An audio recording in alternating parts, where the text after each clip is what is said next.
Hello, everyone. You're listening to Rival Talk Sports Radio, hosted by Avery Merriman and Isaac Basham. We are here today live on MyPulse Radio. You can listen on mypulseradio.com or the TuneIn app, or you can tune in on the YouTube channel, WPBB The Pulse. How do we feel today, Isaac? We got a lot of sports. Got a lot to digest today. Crap, I can't even talk yet already. Yeah. It was a really great weekend. It was a great weekend. I know Clemson fans are finally happy. You got your win. Congratulations. Finally. Against a pretty awful against the UNC AAA team. school. Against the AAA school. Yeah. Yeah. But, you know. What are some positives we can take away from that game? Like, as a Clemson fan, what are some positives you can take away from that game? You know what? I'm going to tell you right now. I didn't turn the game on until we were up 38-7. Dang. Okay? Because as a lifelong Clemson fan, or, you know, I haven't really been alive that long, so I've never really been in the really deep, dark era of Clemson football. But, you know, I've never experienced such a hurt like this Such a as pain. a Clemson fan. It's never been like this for me because, you know, I'm 17 years old. Really only started watching and knowing what sports were when I was like 10. But that's when like Clemson was dominant, top 5 team in the country, 2016, powerhouse. winning national championships. So, like, It's pretty I've painful. never experienced this before. And celebrating a win against a team like UNC and Bill Belichick, who is, I don't, probably 80 years old. I don't know. It just feels kind of like, It's depressing. should we really be celebrating right now, or should we be like ashamed that we have to celebrate a win like this? Like, I mean, honestly, we should have beaten that team by much more. If you're asking me, like, we should have ran up the score to 70 points. You're telling me you're ashamed to say that you beat UNC by only 30 points. That's diabolical. I really am. You do not know the pain of Carolina. Oh, I can imagine. I don't think you also understand the pain of being a Bills fan and watching Thomas Brady, run through you twice a year, having Ryan Fitzpatrick on the Miami Dolphins throw for 505. You do not understand pain. But I'm going to read off this schedule to you, okay? Carolina had a bye week, so that's why we're not talking about them right now. Right. Let me read off this. Let me read off our next upcoming games. Okay. Saturday, October 11th, 7:45 p.m. Prime time. Prime time. We go to number 11 LSU. Then after that, we come home. But guess who we face? Who? Number 6 Oklahoma. Oh, that's great. With John Maytier. Probably coming back, too. Yeah. Because they said his surgery was really good. They don't know if he'll come back for Texas. I mean, at this point, I would rest him against Texas. Yeah, I wouldn't even. Because the Texas defense is good. Arch Manning is just in the pocket. Texas offense is a little iffy. I guess losing Isaiah Bond and Matthew Golden hurt a lot more. Yeah. But then we stay home. But guess who comes on October 25th? Who? Number 8 Alabama. Oh, wow. Oh, and then it gets even better. It gets even better. Because then we go to number 4 Ole Miss. Oh my. And then just to finish it all off, we stay on the road. And we have to make the trip to number 5 Texas A&M. Oh, okay. And then we come home to play Coastal and then Clemson. Okay. On November 29th at 12 p.m. So, essentially, until the end of November, you guys are going to be in the trenches fighting for every win you can get. We are going to be scrapping for every single. Because Alabama is resurgent. Yeah. LSU's defense is unbelievable, ferocious. Garrett Nussmeier can't read a defense to save his life. Yeah. But oh my word, that defense. Well, gives I me mean, he nightmares. read our defense pretty freaking well in that game. Anyway, I mean, we're it's not Clemson. talking about that. it's All right. It's pretty. Slow your roll. It's the buddy. Penn State. Slow your roll. It's the former Penn State defensive coordinator. Slow your roll, buddy. Okay. Then Oklahoma, which John Maytier is out there looking like prime Baker Mayfield. Oh yeah. And then, top it all off, Alabama, very resurgent. Kalen DeBoer coaching for his life right now. Yeah. Nick Saban is like 2 losses away from rising out of the grave. He is 2 losses away. He's not dead. No, you know what I mean, alive. though. I mean, his college football grave. His college football grave. Yeah. He is 2 losses away from getting off of college football game day and coaching. And then, to top it all off, Lane Kiffin. Lane Kiffin and company. Lane Kiffin and company are looking deadly now. If they had Dart on this team right now, they'd be going crazy. Yeah. But Dart's making waves in the Giants. Dude. I like Dart. I really do. I'm a big fan of Dart. Wasn't a really big fan of Dart until he came to the NFL and like. Honestly, that's a really good talking point. All these rookie quarterbacks, I really didn't know. I knew Cam Ward was going number 1. That was a given. Yeah. But everybody else was just gobbledygook. We did not know. Yeah. Jackson Dart really showed out, bro.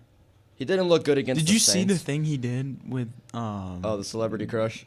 Yeah, Madison Beer. That was before. I think that was before they were dating, but still, taken out of context Well, is crazy. also, I don't know if this was real. I don't know if that was real or fake, but he posted on his Instagram story and, like, added Madison Beer and was like, come mess with me. Dang. But then, like, Madison Beer posted, like, a Instagram post of her and Justin Herbert. Like, so it was fine. Hey, shoot your shot. But still, dude, Jackson Dart's showing moving. He doesn't really care. He does not care. He's not going to respect anybody. Dart is moving right now. Yeah. Trade alert. The Browns sending Joe Flacco to the Bengals. Who did they get back? All I've heard is that Joe Flacco went to the Bengals, but who did the Browns get? Did they get picks? They got like a 5th and a 6th round pick. Oh, well, that's depressing. Wow. For Joe Flacco. Dude, Joe Flacco's been every time he's played, he's been pretty dang good. He's been serviceable, yeah, but he hasn't looked good. I mean, the Browns the Browns are desolate. That's where talent goes to die.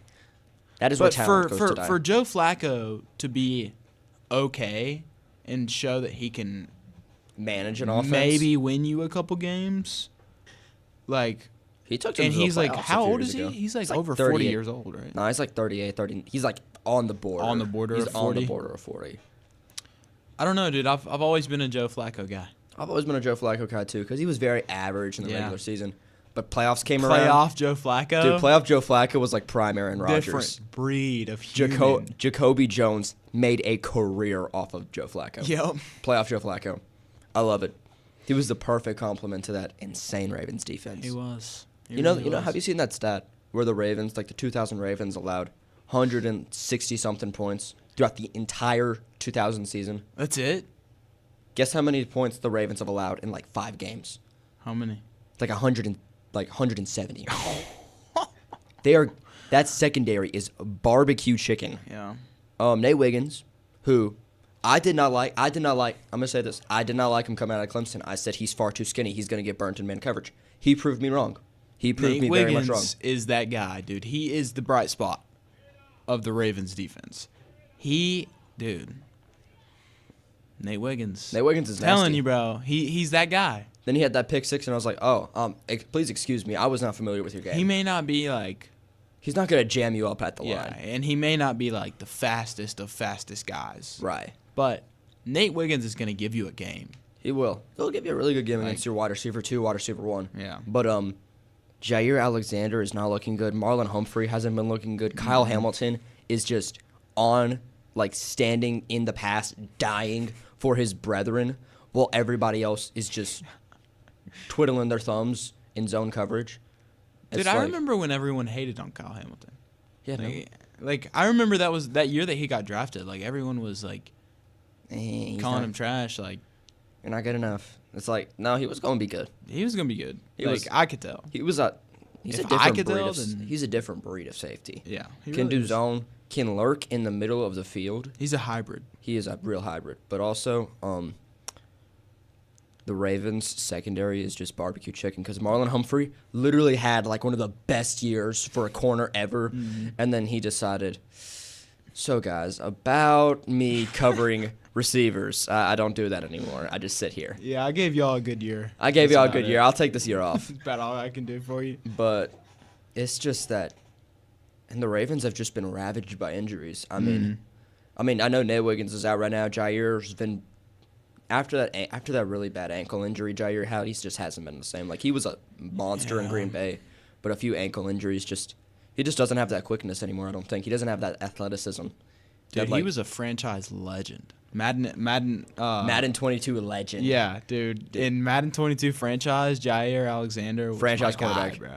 Dude, don't throw it his way. Yeah, I was gonna pick that off. Like you're gonna get picked off. No, but somebody that's had a worse downfall than that, dude. Who? The Bills secondary is barbecue chicken right now. No, dude, we have Trey White out there, starting. Yeah. Tre'Davious White. How does it feel? Does it? I know it probably didn't feel good. You don't even know. Tre'Davious White, back in the day, Yeah. was top 5 corner in the league, easily. Yeah. One of the best man coverage guys the Buffalo Bills have ever seen. But injuries happen. And he literally tore his ACL and his Achilles. Like 2 times on either leg. He's playing with no ACLs. Yeah. And we have him starting. He's a serviceable guy. But I'm not putting him on the island anymore. He needs safety help. But we can't give him safety help because you don't have safeties. Taylor Rapp. I think I run a faster 40 than Taylor Rapp. Like, I'm being serious. I'm being very... You watch him play. I would take Micah Hyde back in a heartbeat. Get off of the couch. Justin Simmons, wherever you are. Yeah. Come to the Buffalo Bills. And then poor Cole Bishop. Like, we are trying to put him in the box.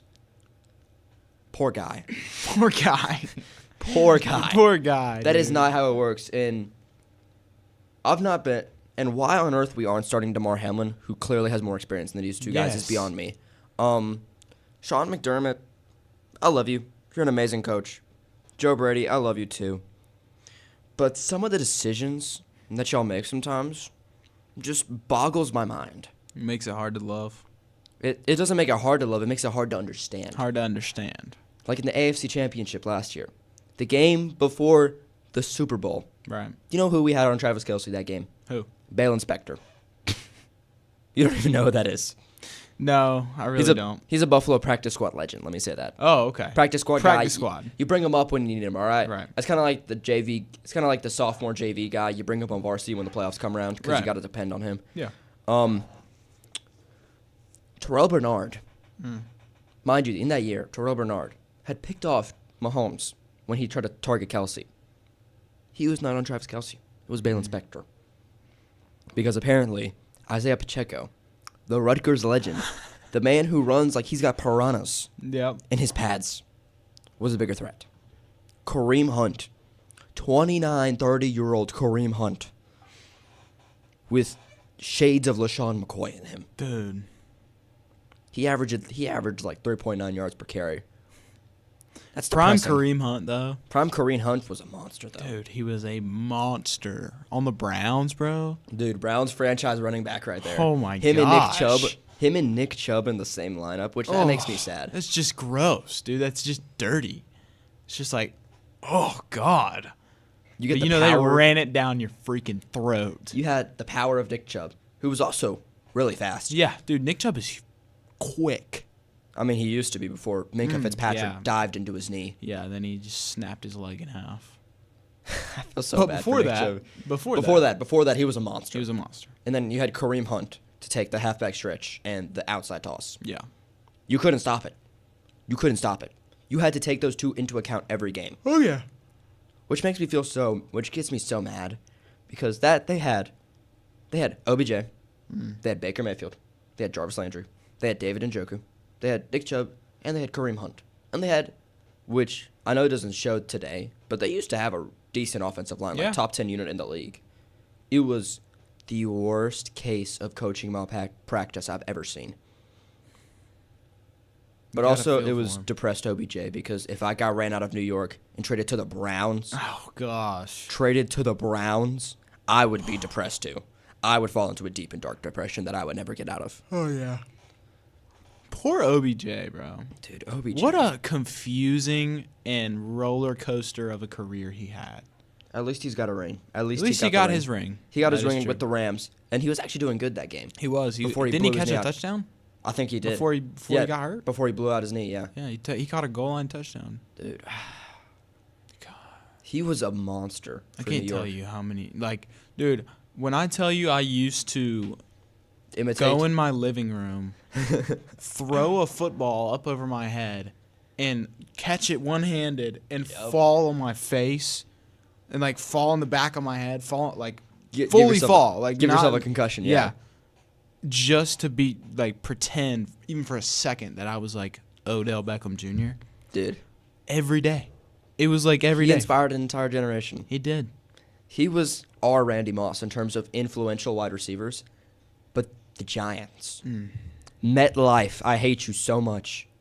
Your turf has taken from us not one, but two receivers with Malik Neighbors. Why do they keep it? Like, I mean, it's showed. I don't. Time after time after they just don't time. care. Players of their own team and the opposing team. They just don't care. All of them get hurt. They just don't care. Like, it's unbelievable. They don't care. Turf in general, in every single sport, should just be taken out. You know, because why is it there? You know, the World Cup is coming to like America, right? Yeah. They're using MetLife. I think they're using Cleveland, and I think they're using Atlanta. They are going to have to take out the turf and put in actual grass because that is what FIFA regulates. Yeah. And then they're going to take the grass out and they're going to put the turf right back in.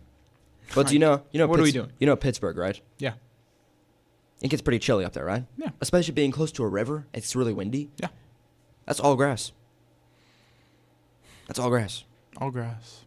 But it's a little more money. Yeah. Now for somewhere out like Arizona, okay, you can reason with me that the turf is necessary because it's the freaking desert. It's bone dry out there. It's literally bone dry. Yeah.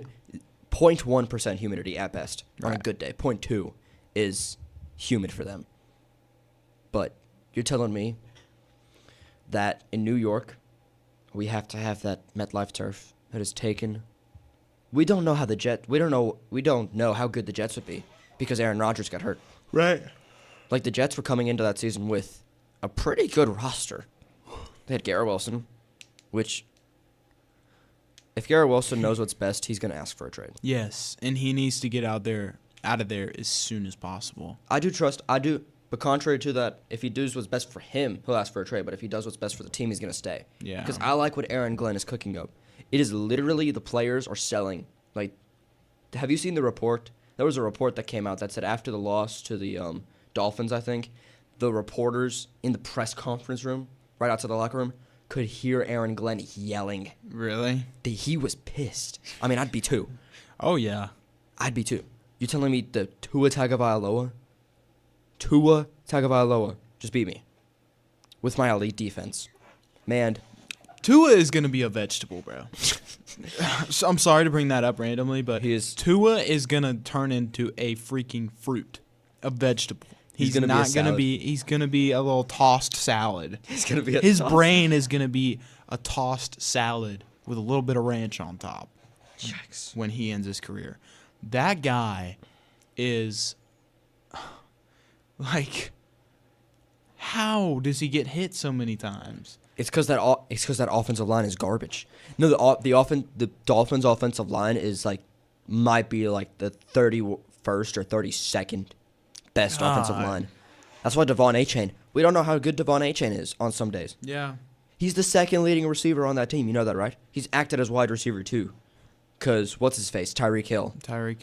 Snaps his freaking leg in half and smiles getting carted off the field. I mean, you got to stay positive in that situation. Yeah. I'll give him that. Dude, I saw some video. Oh, gosh. That said the only reason Tyreek Hill was smiling was because he got to get home sooner so he could beat his wife and kids. That's awful. Dude, I've seen so many stuff where it's like, you know that one, it's like the animated thing where the kid is like hiding from the dad, and he pulls out his phone, and it said Tyreek Hill's kids when they realize he's going to be home a lot more now. I don't know how much damage you can do from a wheelchair, but like... Tyreek Hill just loves beating his family up. Okay, on that note, we're going to go to commercial real quick. We need to go to commercial break. Thanks for listening. You're listening to Rival Talk on MyPulseRadio.com.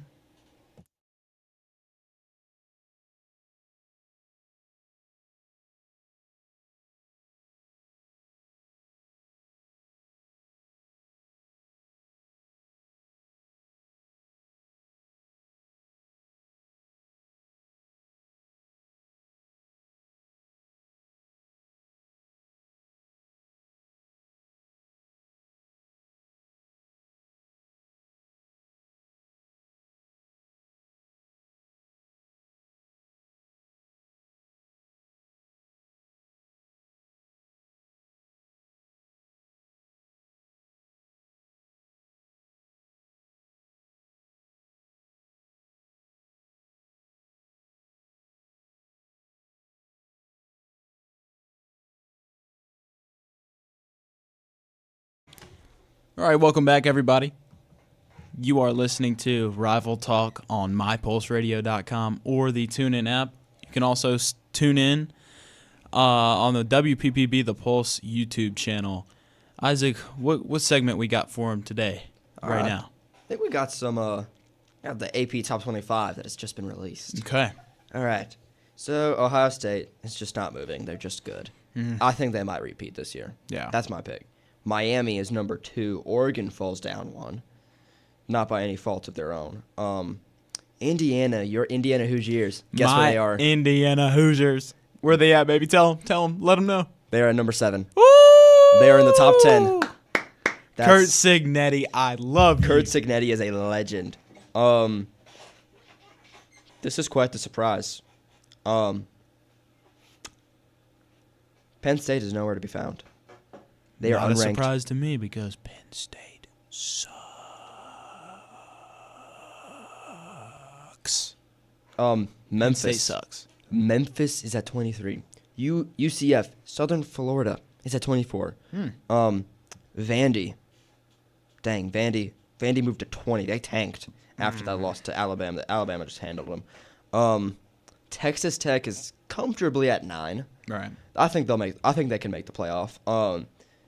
If I'm gonna read off 10 through like 14, it's gonna be a fight for this, like the 12 and 11 seed. At 10 we got Georgia, 11 LSU, 12 Tennessee, 13 Georgia Tech, and 14 Mizzou. This is gonna be a fight for that last playoff spot or two. Meanwhile, I think the locks we can already. Okay. For the people that are listening, for the people that understand Texas A&M football, how are y'all number 5? That is not a bash against any of y'all. That is not like a diss. But how are y'all? Who do y'all play? I'd like to know the schedule. Who do you play? Because I know you play Carolina. Right. And last year, it didn't work out too good. Because Lenore Sellers is the GOAT. He is the better quarterback. Okay, enough glaze. He's the best quarterback in South Carolina right now. glaze. He's the best quarterback in South Carolina. Nope. You think Cade is better? Dude, I think Cade is a million times better. You know why? Oh my God. Because Lenore Sellers is inaccurate. He can only run Inaccurate? fast. All he does is run fast. That's all he does. That's what they said about Lamar. All he does is run fast. He's just a fast runner. All he does. You said I'm tired of hearing the Lenore Sellers talk about, oh, he's so good. Oh my gosh, he's so good. He can run the ball. He can throw the ball. Dude, Lenore Sellers is butt. He's so butt.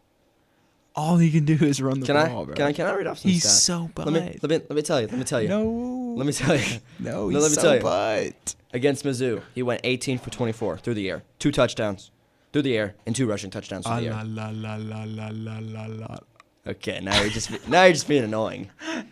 No, but in all actual honesty though, Cade is most likely the victim of coaching malpractice. Yes.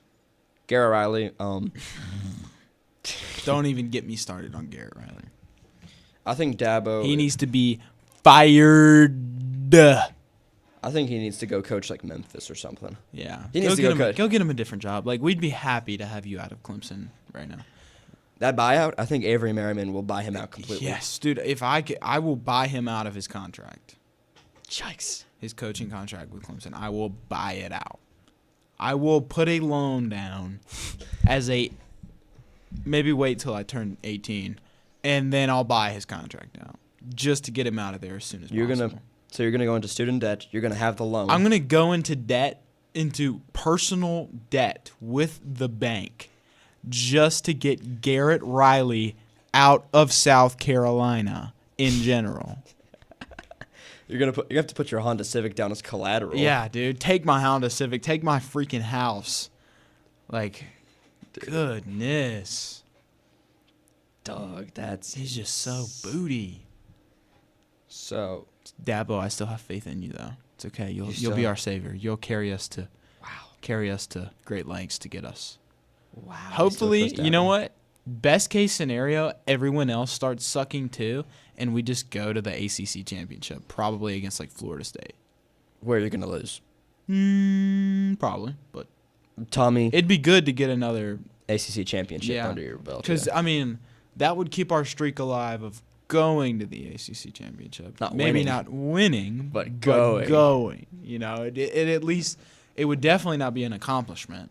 But you know, at least we're still keeping the bar a little bit. You know, not as high, but you know, just a little bit lower. For next season. I got you. You know what I mean? So that's best case scenario. Best case scenario, we win out and we go to the ACC championship, probably lose, and you know, go to a bowl game. Come back next year. Bowl game against come Kentucky. back stronger. You know. I don't know if you're gonna be able to come back stronger. This was the year. This was the year to win. Well, okay, listen. This was the year to win. Next year we got I'm lying because a lot of our 4-star recruits just decommitted, but. Yikes. Our offensive class, a lot of our defensive recruits decommitted, but a lot of our offensive recruits are staying. Like, shout out Naeem Burrows because I follow the dude on Instagram. He's like a 4-star receiver. Nice. Insane, by the way. He's like the number 8 receiver in the country. Well, that was dude is a Clemson commit, true and true, dude. And, like, he keeps reposting stuff about Clemson. He's just, like, diehard Clemson fan. I respect you, Naeem Burrows. I respect you. Anyone who is listening to this show right now and has some respect for Clemson needs to go follow Naeem Burrows because he is the GOAT. And he is a Clemson fan and Clemson player, true and true. That's until Texas A&M throws a Lambo in front of his face. All right. No, like I'm being serious because this new aspect of college football, the NIL, the transfer portal, dude, it's such bull. Like, dude, Clemson is not going to win a bidding war against Georgia, against even Carolina. It's because these players don't want to work hard. They don't want to earn what's given to them. They don't want to go into a program and have to work for it. They want to get it right then and there, and they want to see the Lambos. They want to see the millions of dollars, the diamond chains, the cars that they can go 160 miles an hour on and crash and kill people. You know what I mean? That's what I think the problem with NIL is like, it's great that the players are getting paid. They should rightfully and are getting paid. But the amount that they're getting paid and the like unrestricted access to millions of dollars. There's no cap on these teams whatsoever. There's no cap.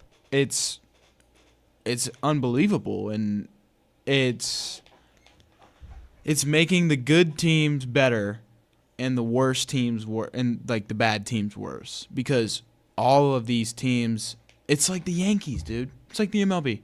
The teams that have the biggest payroll, the teams that, like, there's no Cinderella stories anymore. There's no teams that just come out of the blue and just go to the playoffs. Like, I don't know. What about Indiana? What about that? Indiana. Indiana's still a big school. That's fair. No matter what, like, I mean, Indiana, I love my team. I'm a big Indiana team. Like, so you're saying somebody like you want like a Rust Belt team that would be your Cinderella story? So like somebody like a Memphis or something like that. It's just not possible anymore because of the NIL. Like, it already wasn't probable before that, but NIL just made it even less likely to happen. Yikes. It really sucks, dude. It really sucks. Really sucks. It's all right, though. I think the next segment we have is special guest Gavin Beers. Yeah. Here to break down some of your latest NASCAR stuff. Make sure you guys stay tuned in. We're going to take a little break, and then we'll be right back with special guest Gavin Beers.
And welcome back to Rival Talk on mypulseradio.com. You can listen in on mypulseradio.com or the TuneIn app, or tune in on the YouTube channel WPPB The Pulse.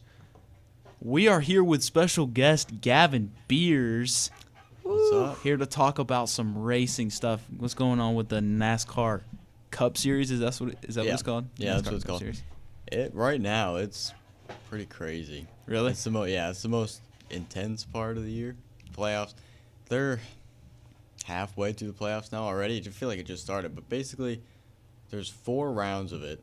So there's a whole regular season. That's 26 races. Gosh. Then after that 26 races, their top 16 in points are taken into the playoffs. Everybody still races at the same time. Oh, The top 16 are the only ones eligible for a championship. So then after 3 races of the playoffs, the first 3, 4 drivers are out. After the next 3 races, another 4 are out. Next 3, another 4 are out. And eventually, it gets down to 4 drivers left, and they all compete in one race. And the highest finishing driver of the championship 4 is the champion. Wow. So That's a brutal it's stretch. Crazy. Yeah. Like the playoff format, it's good for entertainment. It's not the most fair way. There's huge controversy going on every year. Really? Because it's not the most fair way, obviously. You could win all 26 races in the regular season and be eliminated in the first round. It makes no sense. But it's good for entertainment. We saw Sunday last weekend, there was a crazy move at the end for one of the drivers. He needed 1 more point. They were tied and he needed to break the tiebreaker. So he went into the last corner of the race, wrecked the guy in front of him, and spun out himself. If he didn't spin out, he would have made the next round, but he spun out.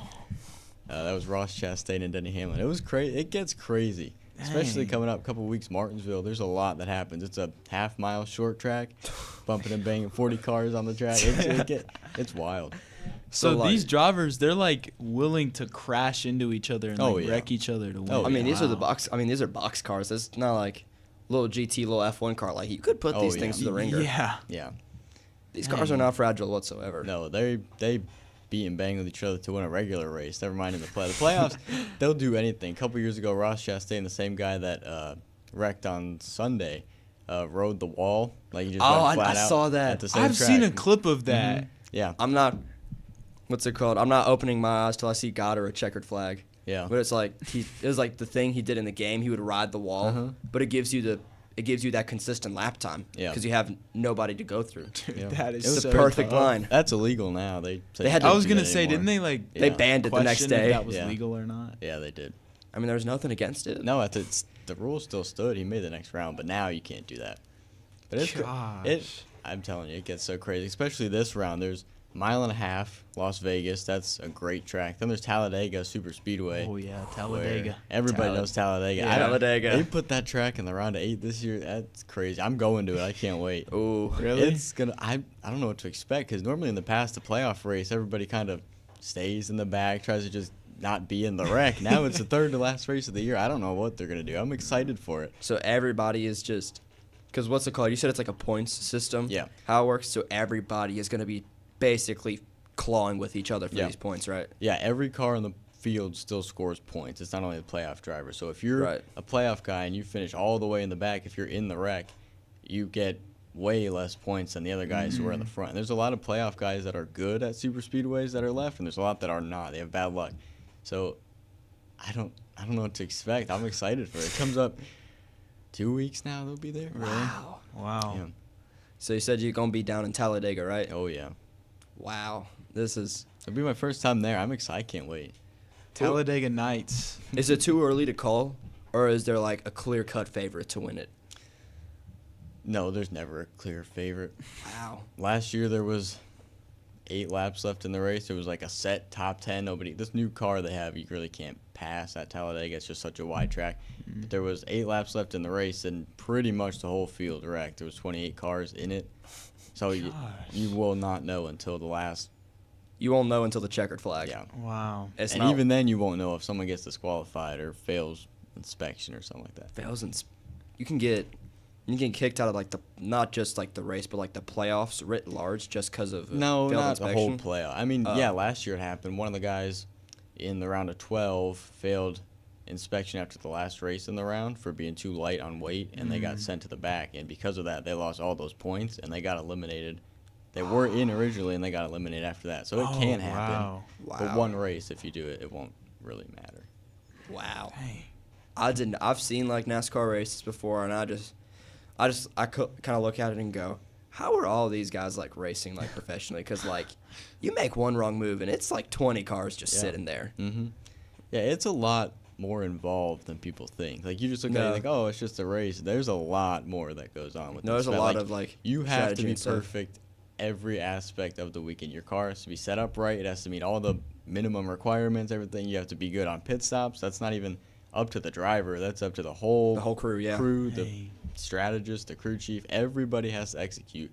That's why coming down these playoffs with a handful of races left, it gets so intense. Like it's like crazy. one bad pit stop, like guy misses a tire and you're out of the race. Yeah.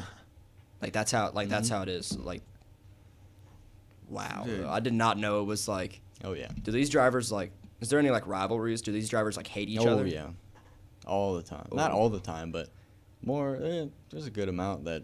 There's a good amount that you're racing against the same guys 36 weeks out of the year, and really it's not like after every year they all switch out. A lot of them are still there for 10, 15 years, so they're all racing each other year after year. They get fed up with each other a lot. So how does the movement of the racers work? Not just like players, but like do racers move to different teams and such, or like how does that work? Yeah, they do. Usually sometimes it happens in the middle of the year, depending on how they're running. Mainly it happens after the year, but they do contracts. Obviously, they do in every sport. They're usually longer, 3 or 4 years. So it's not every year there's too big of movements, but depending on when the contracts get signed, that depending on like when be difficult. Yeah, because a lot of like off seasons and stuff. Like I know like NFL and NBA, it's like really big because it's not just like one racer, it's like a whole team. But I just didn't know how that works with racers. So you're saying like if let's just say there's 5 guys that signed 5 3-year contracts at the end of those 3-year contracts, how likely is it for a racer to stay at the same team he's been at? Or is he going to move on to greener pastures, so to say? It really depends. There's a lot of difference in teams and how they're funded. There's a lot of bigger teams. There's also a lot of smaller teams, so you don't really want to be on a smaller team. If you're trying to win? Yeah.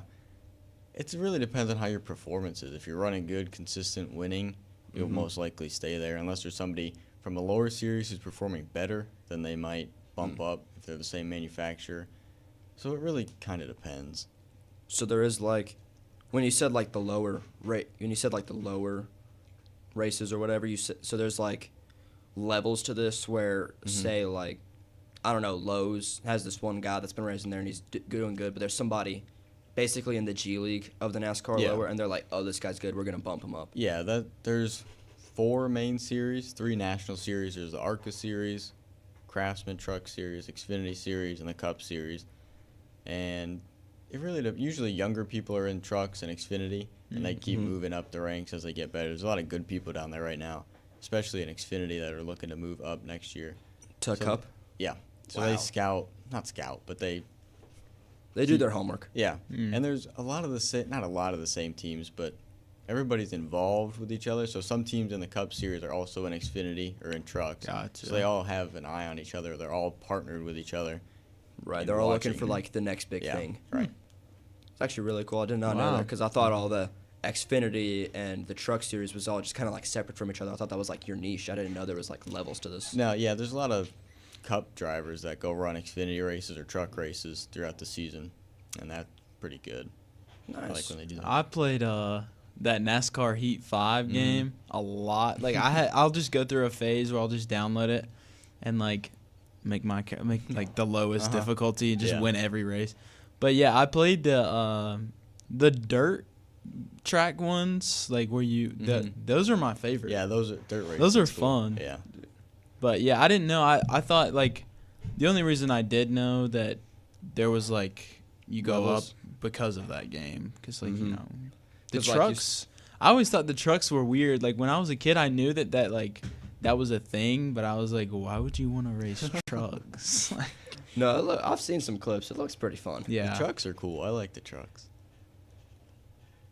That's really. Where does what's it called on the trucks? I know they have that elongated bed. Is that where the engine goes? No, they're all in the front. Oh, I under the got you. hood. Yeah, they're all the cars are the same, pretty much. So it's like super restrictive though. Like you have to like make a very certain weight and like width and like everything. Yeah, they have templates that they put on the car, and if it has to match properly, if it doesn't, you got to go fix it. I'll send you to the back of the field. That's crazy. There's a certain weight you have to meet. Well, that's a given. Yeah. But yeah, there's a lot of restrictions now.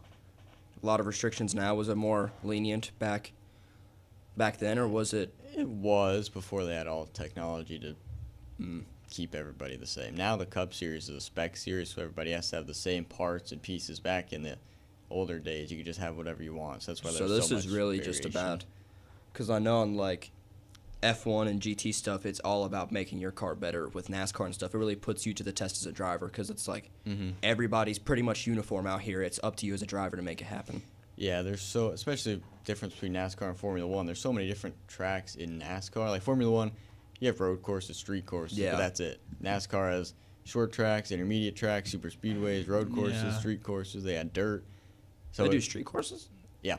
Nice. Wow. They did Chicago 3 years now. Next year they got rid of it. They're going to a Navy base in California. That'd be cool. It's just there's some guys who dominate super speedways. Like Dale Earnhardt was one of those guys who's good there. There's got road course guys. There's a lot of good road course guys that battle. There's a couple of good ones that'll be there next year. So it really depends on the type of track. But wow.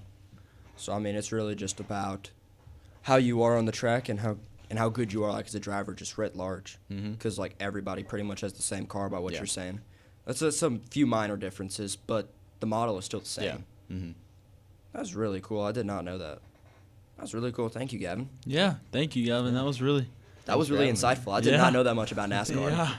I know a lot more now. I'm going to tune in and be like, yo, I know that now. Yo, he told me that. Watch it now. It's a perfect spot to watch. Because it's playoff series, I'm going to go turn on the NASCAR race. I'm going to go home and I'm going to go home and get a NASCAR game just to play it around, see how it is. It's fun, dude. You got to, bro, I played that game. It's so fun. I got you.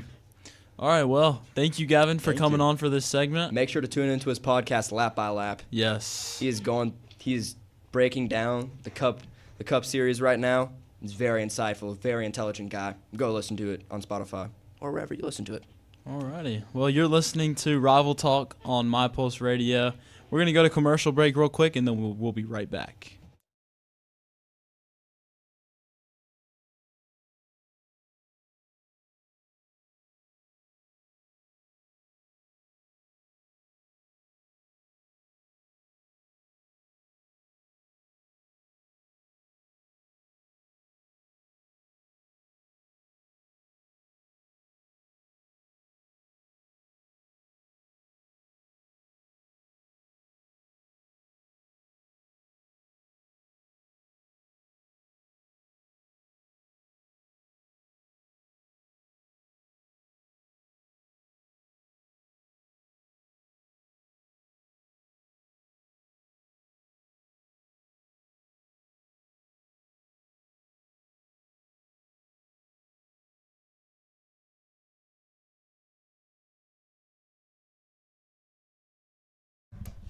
All right. Well, welcome back to Rival Talk on My Pulse Radio. You're listening on mypulseradio.com or the TuneIn app or our YouTube channel, WPPB The Pulse. Isaac, we got a little segment. Oh, Isaac Basham. Yes. We're gonna bash some teams. Are you, Isaac? I am gonna bash. My last name is Bassam, but people like to pronounce it Basham because of where we live. Got to bash them. So I'm gonna go bash some of these teams. Bash some of them. All right. The first team I'm gonna bash. It's a college team. Okay. All right, this team's pretty familiar. This team has had levels of NFL talent, NFL Hall of Famers. Okay. All right? I'm curious to see who you're about to name right here. Why on earth do I turn my television on and I see James Franklin dying against UCLA to an offensive coordinator who looks like he should be surfing? Yeah. This guy is he was an extra on Baywatch, I bet. Probably. He is the stereotypical California surfing boy. Mm-hmm. And he beat Penn State. Top 10 team in the country. Championship aspirations. Mm-hmm. Levels of NFL talent. Nicholas Singleton. Love him. Mm-hmm. Great running back.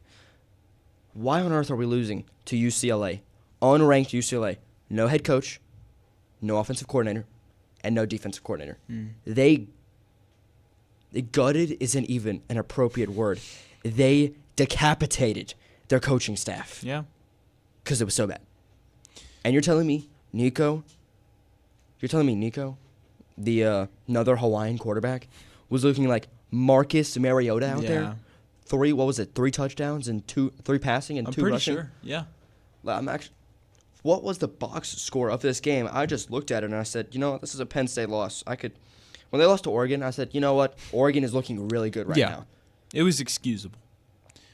Dude, losing to unranked UCLA, 37-42. Nico Lamaleva, I don't even know how to say his name. Iamaleva. Yeah. Was looking like a dog out there. 17 for 24, 166 and 2. 16 carries though for Nico. 128 yards and 3 touchdowns. 16 carries for 128 yards? Yes. Holy crap. Dude, he ran all over him. Their leading receiver did not cross 80 yards. He had 79. It's a Lenore Seller stat line. Yes. Okay. Oh my gosh. Oh my word. What? They shut down Nicholas Singleton. 11 carries for 39 yards. 3.5 per carry. Drew Aller was out there. 11 carries for 78 yards. Drew Aller, 19 for 26, 202. So, it's not his fault. Yeah. All right? But this receiving core, oh my word. They didn't. I said UCLA didn't cross 80 yards receiving. They didn't cross 55. Their leading receiver had 52 yards. Are you serious? Yes. So apparently, Drew Aller was just throwing Apparently, he was just throwing drag routes. Guess so. This next team that I'm gonna bash, the Arizona Cardinals. Everybody was talking about how the Red Birds this year, playoff contenders. Me personally, I had them at second place in the NFC West. Really? Yes, I thought it was gonna be. I thought we were gonna have the Rams, Cardinals, Hawks, and then Niners. But it's not looking like that because Jonathan Gannon just does not have control of his team right now. James Conner going on IR sucks. Yeah. All right, losing him for the year sucks. But losing Trey Benson for a few weeks as well really sucks. Really sucks. Because that takes away one of the most dangerous aspects of Kyler Murray's game, which is the read option. It's part of the reason why he went number one. Yeah. Because he was so potent through that. The play action, I'm not seeing that. I love Marvin Harrison Jr. with a passion. I was drooling at the mouth thinking of the things that Marvin Harrison Jr. was going to do in the NFL. Because how long has it been since we've seen somebody with that route running? It's been a long time. With the size that he has. Yeah. But it was the route running. This guy could run one of the cleanest dig routes, corner routes, post route, you name it. This guy, you know the wide receiver tree? This guy, the wide receiver tree, it's like 1, 2, 3, 4. Yeah. He was the tree. He was the tree. And you're telling me we are throwing him exclusively fade balls? Put this man on a dig route. Dude, did you see how relieved he was when he got that first touchdown? Yes. That catch. Dude. I mean, Kyler Murray's height is definitely, it's playing a factor. This is my hot take, but I don't think Kyler Murray is the franchise quarterback the Cardinals need. I think it's time to hit the drawing board. I think it's time to hit the rebuild. I completely agree. Because I don't know about rebuild. Retool, yeah. Retool, because not completely overhaul. They don't need a complete overhaul. I think it might be time to trade Budda Baker. I don't think this team's going to the playoffs. I think with the way the Seahawks have been looking, dude, that defense is deadly. Yeah. That Mike McDonald's is giving offensive coordinators nightmares right now. Dude, they could trade Budda Baker, get some talent in return. Dude, trade Budda Baker to the Bills. You're only saying, bro, come on now. Dude, he would be a perfect fit. This guy. Now. Who would you be able to give the Cardinals back? Who would you want to send back? I'm thinking. Can't really give that much on defense. You don't really have that much on defense. It'd have to be really high draft pick. It'd have to be like a third or a second round pick. Yeah. It'd have to be like a third or a second because that's what he's worth right now. He's a good cover man. But his box safety work is some of the best we've seen in a while. Imagine Derwin James, but Derwin James effectively knows the coverage. Yeah. He just doesn't crash out in coverage, you know what I mean? Yeah. But I think it might be time to trade Buda. I think because Trey McBride is too good not to waste. Oh yeah, I love Trey McBride. He's like mini George Kittle. Have you seen his run blocking? yeah, He's one of the best run blockers in the league. dude. I had him on fantasy. I have him on last fantasy year. too. He's so clutch for me, bro. Dude, he was like, insane. The amount of receptions he got, and like just he would just get at least like one score. Yeah. Maybe once every 2 weeks. He wasn't really big touchdowns last year, but he did get a lot of yards. Yeah. He was a big yards after catch guy. Yeah. But I don't think Kyler is the answer. I think it might be time to go after somebody younger, like say, do you know who would be a fit in this scheme? Who? You know who would absolutely love this scheme? Who? Are you thinking what I'm thinking? Maybe. He is currently backup quarterback to another rookie. He needs a shot. Shedeur Sanders? You think so? I think he could work in this system. He has a good tight end. He's got a good safety blanket. He's got Marvin Harrison. He's got a good enough offensive line. Dude, you might be onto something here, Isaac. I think I might be. I mean, is it time to hit the phone? Definitely not for Buda Baker. Like No. We are not trading Buda Baker to the Browns. Yeah. We are trading him to a contender that is willing to pay. Yeah. Wait. Hear me out. Okay, I'm here. Could potentially the Ravens hit up the phone and be like, yo, I see what y'all are doing down there. I like Buda Baker a lot. Him and Kyle Hamilton. Bro, you don't have one queen. Lethal safety duo. You don't have one queen on the chessboard. You get two now. Two. The Ravens did just trade for another safety, but Alohi Gilman, he's very serviceable. Good, yeah. He's a serviceable safety, but he's not on the level Buda Baker is. Yeah. And they did give up a half decent pass rush. He had 10 sacks last year. Trade him back. You just Honestly, traded for him. Trade him to. Trade him, dude. That would be the trade. Yeah. But I do think I believe if you give Shedeur Sanders, you don't start him. You don't start Shedeur. You trade for him now, and you give him time behind Kyler. Yeah. You give him time behind Kyler. You give him time to develop, to learn, to understand the game, because the division he would be playing in, dude, the Seahawks would murder him. Oh yeah. The Rams, dude, Jared Verse would be looking like prime Aaron Donald off the edge. And then, of course, you can't forget the 49ers. Mm-hmm. The 49ers are just a pest. They're always just like a pesky little team, dude. The freaking 49ers. Every year. They have like 25 injuries, but they're still a pest because Mac Jones. Yeah. Mac Jones has put Tom Brady has apparently inserted his soul into Mac Jones. He is facilitating that offense. Yeah. He is facilitating those Uber drivers they have at wide receiver. He is facilitating the Amazon warehouse workers they have at tight end right now. He is moving and grooving in San Francisco. And the final team that I'm going to bash, I just got to do it, man. We have to talk about the problem that the Cincinnati Bengals have. It's another team that just cannot make it work for their quarterback. And it's not because the quarterback is bad. It is not because Joe Burrow is bad. It is because he is dying on the battlefield. He cannot stay upright on the freaking field, bro. He can't stay upright for that matter. It's the Bengals' fault. Like, if I was sacked 5 times a game, I would probably get turf toe too. What are we doing year after year after year? We paid. You're telling me you just paid Jamar Chase and T. Higgins a bag. A bag. You handed them the city of Cincinnati writ large. You might as well just give them the keys to the city. Yeah. And they can't make it work.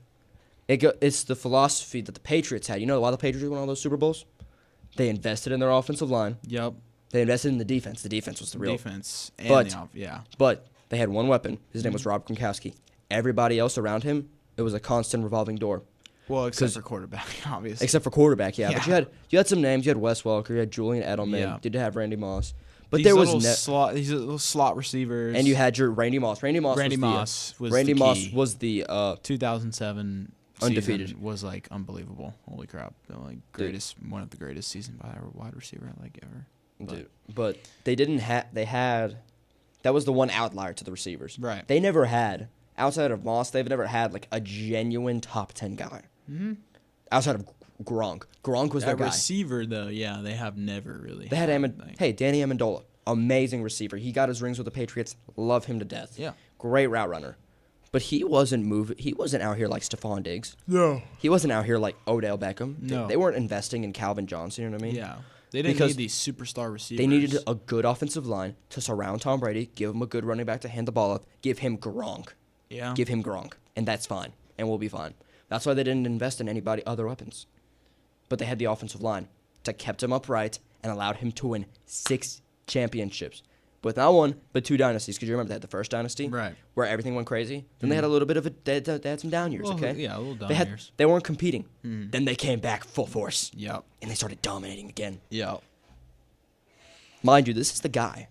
This is one of the few guys, not named Jalen Hurts, that has stopped Patrick Mahomes in a Super Bowl.